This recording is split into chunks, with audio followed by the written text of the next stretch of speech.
just like in a prison. Someone come in, time to get up, security guard, 10 minutes, wash, dress, and then you're outside standing in the, you know, freezing early morning in California shaking. They do a roll call. They count you just like they do in jail. They count how many people are there, make sure no one is missing. And then you're told what you're going to do for that day. You eat a meal for 20 minutes, and then you're working. In the near vicinity of the company's private golf course and the football field in Gilman Hot Springs is another attraction in the Scientology program. A circular spot. In the middle is a palm tree. That's not meant for harmless games. That spot is for running. Today clockwise and tomorrow counterclockwise around. The newest addition is said to be a water sprinkling system for overheated souls. He put a big maypole in the Gilman Hot Spring location, and people had to run around it all day.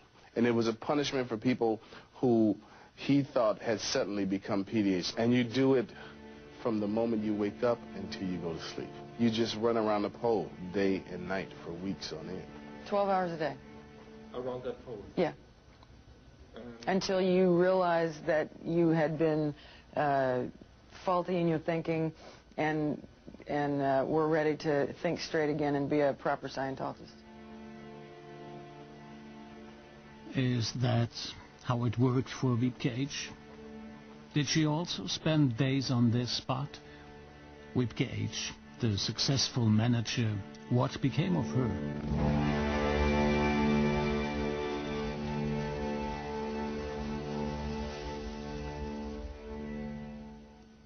Letters to her brother. She wrote the last one June 1998. Her brother showed them to us as a sign that she was still alive. She said things were going splendidly with her and she was having a lot of fun. The lines she wrote give the impression that everything is okay. Supposedly nothing is happening with his older sister, which he needs to be concerned about.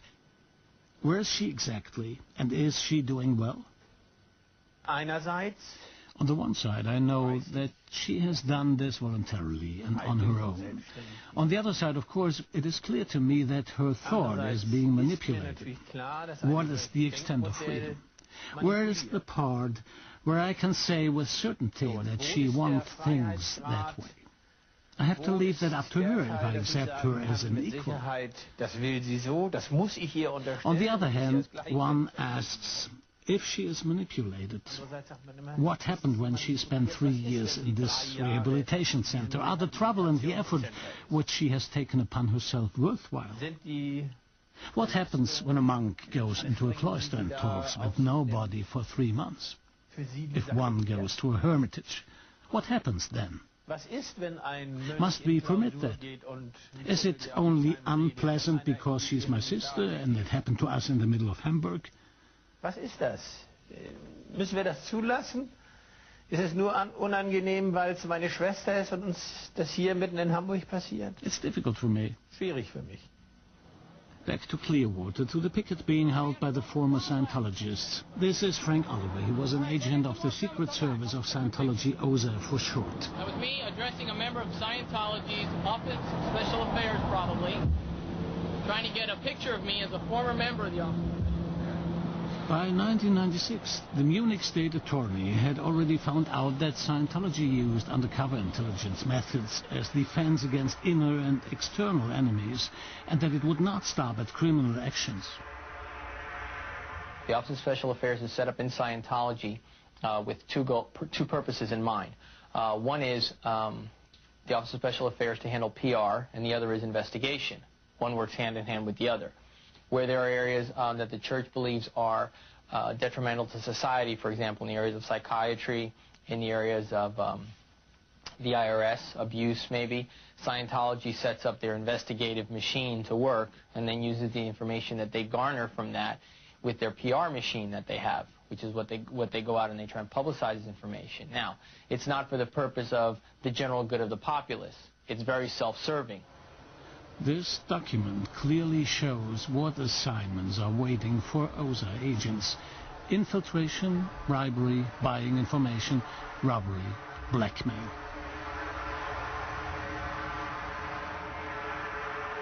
The investigations person, you hardly ever see them.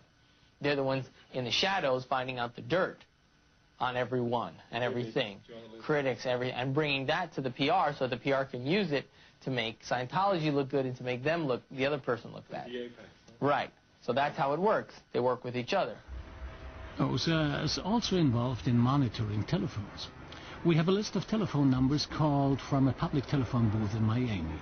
The assignment was to observe these booths in order to investigate the callers. They had so many projects going on at the time that my main purpose for being there was to be in the CAN unit, but they would pull me out of that room and put me on other related projects to, you know, move them along a little bit. I remember sitting in a room and having to go through a printout of someone's phone bill and find out who all the phone numbers belong to. I don't know how I got a copy of someone's private phone bill. Perhaps by burglary? A training document for Scientology agents, which was confiscated by the FBI, shows that the organization will not stop at burglary. Along with exact descriptions how to break through door locks and even safes is covered. Pull your prepared metal strip from the lower end of the door to the strike plate of the lock and the door pops open. If you have problems inserting it, use your foot to hold the door open a crack.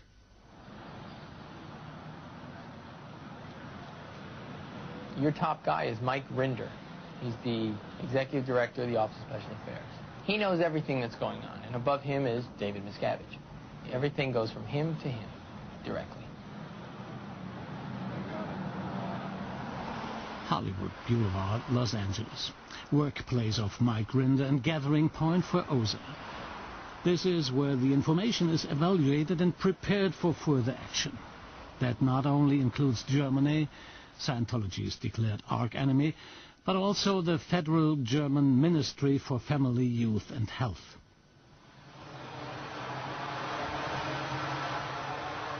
The method of operation against the enemy and the goal of the OSA agents is that one learns all his plans for the future and uses the material gathered either to bring him to court or to discredit him so that no one longer believes his statements. OSA is his, you know, that's his number one thing right now. That's what he has to have in place. If not, Scientology would have been gone long ago. So OSA keeps Scientology alive? Absolutely. You are blocking us. You are arresting us. You are not allowed to block us, you know? They have refused to You're leave. blocking us. Nobody is blocking you. You're blocking us. Fine. I'm placing you under citizen's arrest right now. OSA in action. We wanted to go to Happy Valley to see with GH. However, our drive was stopped short by a roadblock. We were held up for over 2 hours on the open road, scolded, yelled at, threatened. There was no way out. What or whom were they concealing there? Many questions remain unanswered. You're asked to do things that are illegal. You're asked to do criminal things, you know, in your position. And then pretty soon, you know, you're doing it, everyone else is doing it. It's like part of the job. If you want to be in this position, then you have to start doing these types of criminal activities. And since everyone does it, now everyone is culpable, so everybody keeps quiet about it. No one talks about it. As I said earlier, the people, the hierarchy of Scientology does not practice Scientology as it is written in some of those